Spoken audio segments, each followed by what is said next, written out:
Hey everyone, just want to do a quick video on how to empty the receptacle on this Shark robotic vacuum. It vacuums the floor and then it comes back here to the docking station and it empties itself into this canister back here. It's real simple. There's a button on top here. Push the button down. The container slides out. Then on the bottom there's a push lever there to open it up.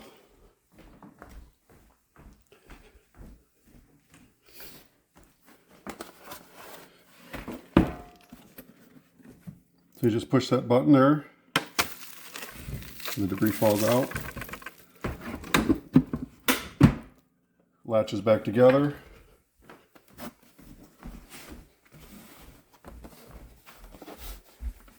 and you simply put it back in place, and you'll hear it click once it goes in.